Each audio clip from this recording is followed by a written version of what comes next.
Rrshajesit vazhdojnë të mos pajtohen me ndarjen e re të kufirit në mes Kosovës dhe Malit të Zi. Nëpërmjet një peticioni ata kanë kërkuar që të rikthehet një pjesë e territorit tek pika e hajlit që ka kaluar nga Mali i Zi në pronësi të Kosovës.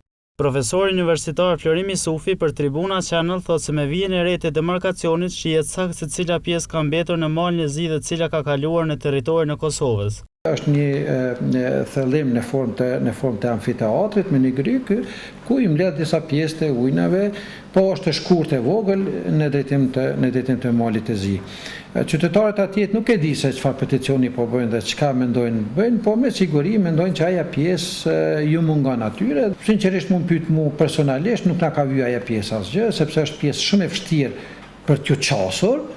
Ndërsa i pengon ata për t'ju qasur, ata kërkojnë një farë rrugë, aty ju ndërprehet për me hyrë drejt e moja e Hajles.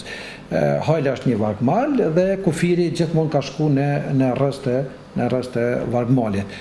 Por me vijën e re të demarkacionit në një pjesë kthehet pak hyn në territorin e Malit të Zi dhe prap del në vargmal. Jusufi shtoi se aty janë 147 hektarë që nuk janë shumë, por që ata megjithatë kanë vërejtur se diçka nuk është në rregull me vijën ndarëse.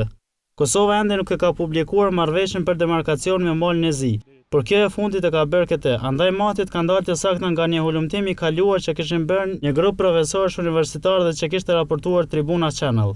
Por edhe hulumtimi i ri i profesor Florim Isufi dhe shpejtim Bulliqit na japin rezultate e njëjta të publikuara nga Mali i Zi.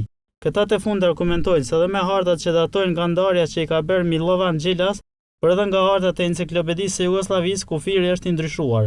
Tribuna Channel ka ndjekur vazhdimisht këto hulumtime dhe kishte raportuar se Kosova po humb 8.990.52 hektar tokë apo 89.9 km². Përderisa nga Mali i Zi merr vetëm 761.18 hektar apo 7.6 km². Por që kjo pjesë është e vështirë edhe për ta kontrolluar, por edhe për ta shfrytzuar.